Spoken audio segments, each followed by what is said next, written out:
தத்தெடுப்பு பதிவு இனி கடுமையான சட்ட ஆய்வுக்கு உட்படும். தமிழக பதிவுத்துறையில் புதிய சுற்றறிக்கை 3/7/2026 தத்தெடுப்பு ஆவண பதிவு குறித்த விரிவான விளக்கம்.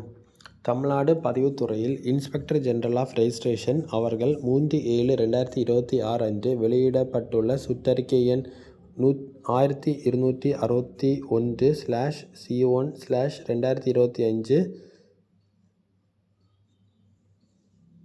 தத்தெடுப்பு அடாப்ஷன் டீட் ஆவணங்கள் பதிவு செய்யும் நடைமுறையில் முக்கியமான சட்ட வழிகாட்டுதல்களை வழங்கியுள்ளது. இந்த சுற்றறிக்கை சென்னை உயர்நீதிமன்றம் மதுரை கிளை வழங்கிய WP-MD நம்பர் 18174/2018 தீர்ப்பின் அடிப்படையிலும், அரசின் அறிவுறுத்தல் மற்றும் கூடுதல் அரசு தலைமை வழக்கறிஞரின் அடிஷனல் அட்வொகேட் ஜெனரல் சட்ட கருத்தின் அடிப்படையிலும் வெளியிடப்பட்டுள்ளது. சுற்றறிக்கையின் நோக்கம்: இந்தியாவில் தத்தெடுப்பு என்பது அனைத்து மதத்தினருக்கும் ஒரே சட்டத்தின் கீழ் நடைபெறுவதில்லை.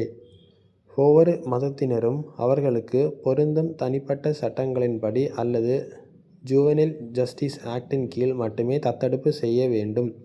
இந்த சட்ட விதிகளை மீறி எந்த தத்தெடுப்பு ஆவணமும் பதிவு செய்யப்படக்கூடாது என்பதற்காகவே இந்த சுற்றறிக்கை வெளியிடப்பட்டுள்ளது. முக்கிய அறிவுறுத்தல்கள்: இந்து தத்தெடுப்புகள் HIMA 1956 கீழ் சட்டப்பூர்வமாக நடைபெறும் தத்தெடுப்புகளுக்கு CARA central adoption resource authority அனுமதி தேவையில்லை. சைல்டு வெல்ஃபேர் கமிட்டி அனுமதியும் தேவையில்லை. ஜுவனைல் ஜஸ்டிஸ் ஆக்ட் 2015 நடைமுறைகளும் பொருந்தாது. ஹமாவின் அனைத்து நிபந்தனைகளுக்கும் பூர்த்தி செய்யப்பட்டிருந்தால் மட்டுமே பதிவு செய்ய முடியும். பிற மதத்தினருக்கு தத்தெடுப்பு: இந்து சட்டத்திற்கு உட்படாதவர்கள் முஸ்லிம், கிறிஸ்தவர், பார்சி உள்ளிட்டோர் குழந்தையை தத்தெடுக்க விரும்பினால் juvenile justice care and protection of children act 2015 நடைமுறைகளை கட்டாயமாக பின்பற்ற வேண்டும். CARA மூலம் அங்கீகாரம் பெற்ற நடைமுறையில் மட்டுமே தத்தெடுப்பு செய்ய வேண்டும். சைல்டு வெல்ஃபேர் கமிட்டி மற்றும் சம்பந்தப்பட்ட அதிகாரிகளின் அனுமதிகள் கட்டாயம். பதிவாளர்களுக்கு வழங்கப்பட்ட அதிகாரம்: சார் பதிவாளர் முழுமையாக ஆய்வு செய்ய வேண்டும். எந்த சட்டத்தின் கீழ் தத்தெடுப்பு நடைபெறுகிறது என்பதை உறுதி செய்ய வேண்டும். சட்டத்திற்கு முரணான ஆவணங்கள் பதிவு செய்ய மறுக்க வேண்டும். கண்காணிப்பு: மாவட்ட பதிவாளர்கள், டிஸ்ட்ரிக்ட் ரெஜிஸ்ட்ரேர்ஸ் மற்றும் துணை பதிவுத்துறை தலைவர்கள், DIG ரெஜிஸ்ட்ரேஷன் அனைத்து சார்பதிவாளர் அலுவலகங்களிலும் இந்த சுற்றறிக்கை முறையாக பின்பற்றப்படுகிறதா என்பதை கண்காணிக்க வேண்டும். சட்ட ரீதியான முக்கியத்துவம்: இந்த சுற்றறிக்கை மூலம் பதிவுத்துறை தெளிவுபடுத்தியுள்ளது. பதிவு அலுவலர் வெறும் ஆவணத்தை பதிவு செய்யும் அலுவலர் மட்டுமல்ல, சட்டப்படி தகுதியான ஆவணமாக என்பதை சரிபார்க்கும் பொறுப்பும் அவருக்கு உள்ளது.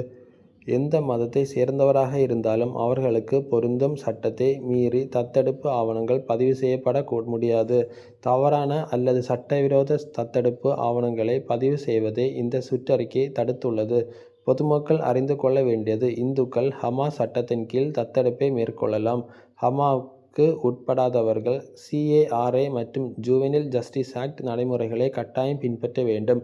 தத்தெடுப்பு ஆவணம் பதிவு செய்யும் போது தேவையான அனைத்து சட்ட ஆவணங்களையும் சமர்ப்பிக்க வேண்டும்.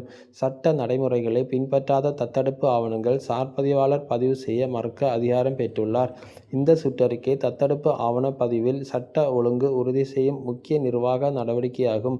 குறிப்பாக Hindu adoption and maintenance act 1956 மற்றும் juvenile justice care and protection of children act 2015 ஆகியவற்றின் வரம்புகளை வெளிப்படுத்தி அனைத்து பதிவாளர்களும் சட்டப்படி மற்றும் தத்தெடுப்பு ஆவணங்கள் பதிவு செய்ய வேண்டும் என்று தமிழக பதிவுத்துறை வலியுறுத்தி உள்ளது.